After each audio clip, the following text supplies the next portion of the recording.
sweet.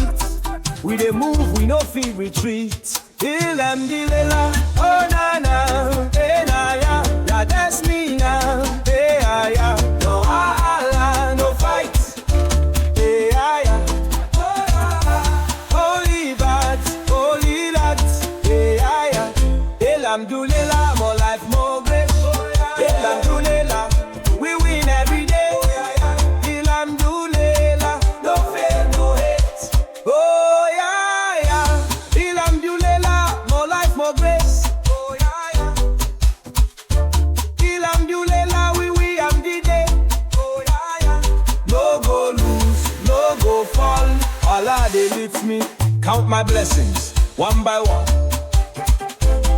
Alhamdulillah, every battle we already won.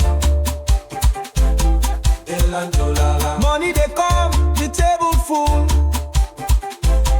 Alhamdulillah, enemies weak, we powerful. Alhamdulillah, Alhamdulillah, more life, more grace. Oh yeah, yeah. Alhamdulillah, Alhamdulillah, we every day. Oh yeah, yeah. Alhamdulillah, no fear, no hate. Alhamdulillah, we just forgot it. Oh yeah, yeah. Oh na na na.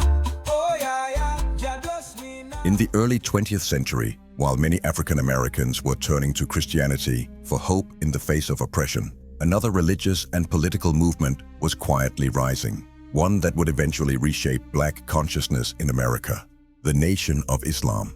Founded in Detroit in 1930 by Wallace D. Fard Muhammad, the Nation of Islam taught that Black people were the original people of the earth and that their suffering was the result of centuries of deception and oppression by white society. The movement combined Islamic principles with Black nationalism and self-reliance. After Fard mysteriously disappeared in 1934, leadership passed to Elijah Muhammad, the architect of the Nation of Islam. While Marcus Garvey had inspired global Black pride through mass mobilization and Pan-Africanism, Elijah Muhammad turned that spark into an institution. The Nation of Islam modeled its structure on the Universal Negro Association, UNIA, with its own schools, businesses, farms, newspapers, and security forces. It was a world within a world, independent from the dominant white systems that had historically rejected Black humanity. Under his guidance, the nation preached discipline, moral reform, economic independence, and racial separation, not integration. They believed that Black people should build their own institutions, control their own communities, and reject the moral corruption of white America. His leadership would build an enduring institution, one that reshaped identity, inspired independence, and laid the groundwork for generations of Black thought and cultural power. The Nation of Islam was not just a religious sect, it was a complete system, a structure built during a time of deep despair for African Americans, post-slavery, post-Great Migration, and buried under the weight of Jim Crow. Out of this oppression came a vision rooted in dignity, discipline, and destiny.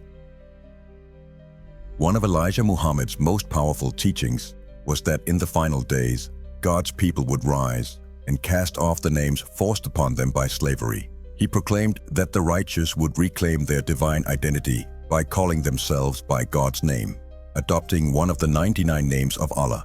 Followers took names like Kareem, generous, Amin, trustworthy, and Rahman, merciful, or used the letter X to signify the lost names of their ancestors.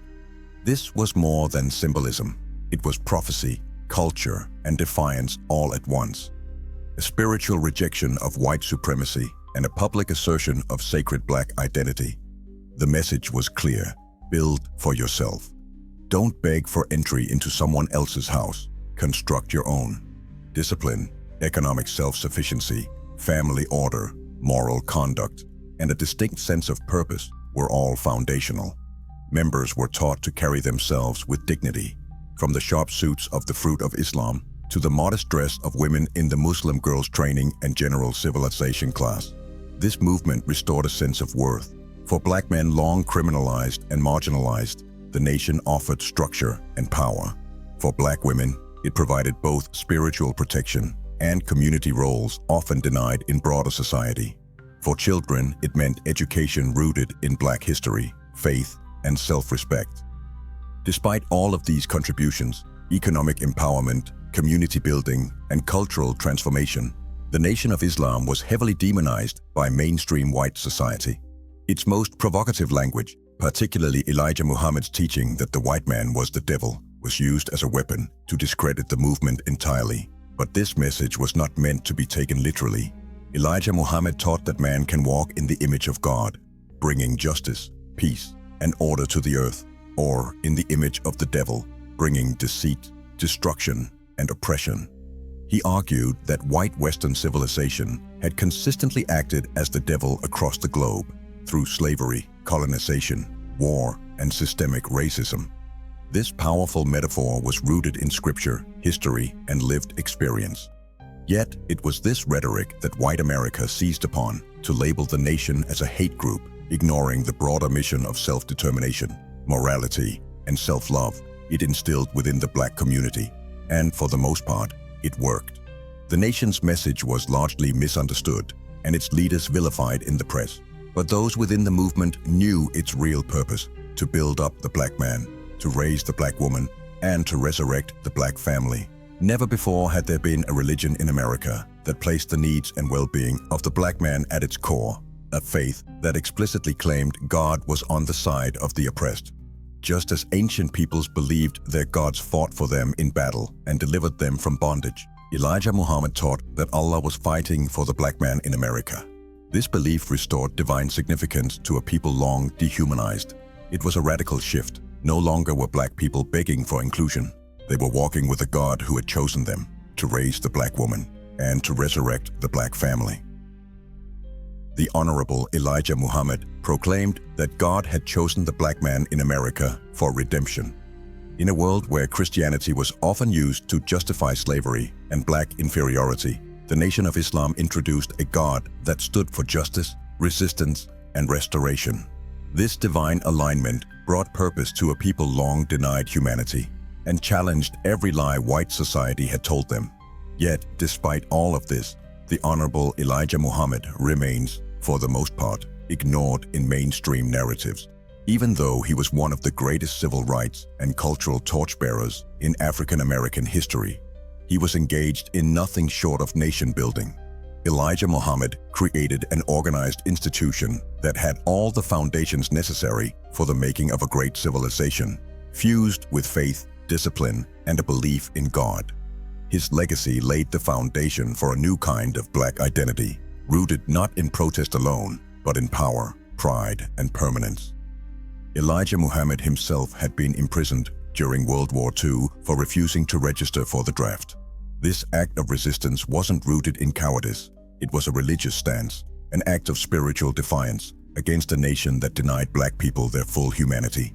His prison sentence became a powerful symbol for his followers, particularly for a young boxer named Cassius Clay. When Clay joined the nation and changed his name to Muhammad Ali, it sent shockwaves across America.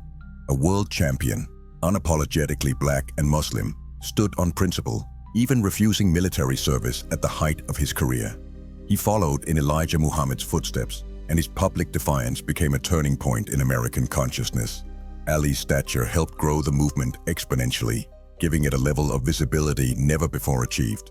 It is in this context that Malcolm Little, a man shaped by street life and incarceration, found transformation through Elijah Muhammad's teachings.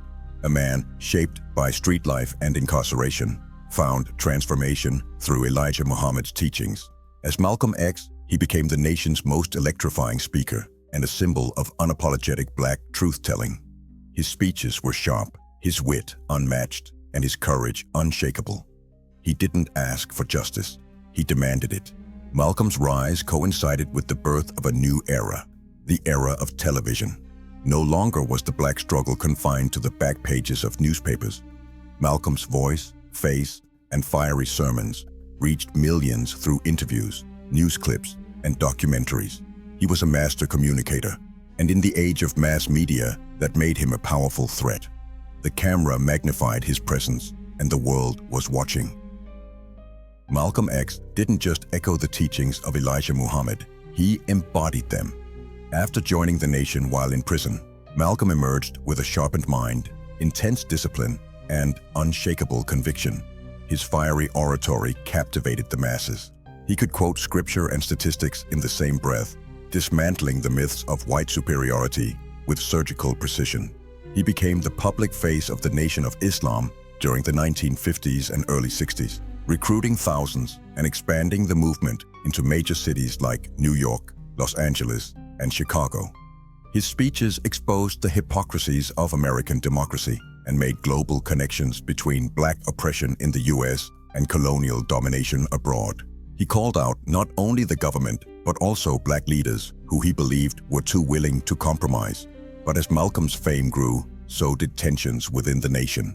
Elijah Muhammad was a spiritual guide and organizational genius, but Malcolm was the charismatic firebrand, reshaping the public narrative. Their relationship, once like father and son, began to fracture over ideological, strategic, and personal differences, including revelations about Elijah Muhammad's personal life and Malcolm's growing independence. In 1964, Malcolm X officially broke from the nation. He embraced Sunni Islam, traveled to Mecca, and experienced a transformation that widened his vision. No longer preaching strict racial separation, he returned to America advocating global Pan-African unity, human rights, and coalition building across racial lines. Still, he never softened his critique of white supremacy. He simply saw the fight as larger than American racism. It was a global struggle for dignity, justice, and liberation. On February 21, 1965, Malcolm X was assassinated in Harlem. The details surrounding his death remain controversial, but what's undisputed is this: his voice had become too powerful to be ignored.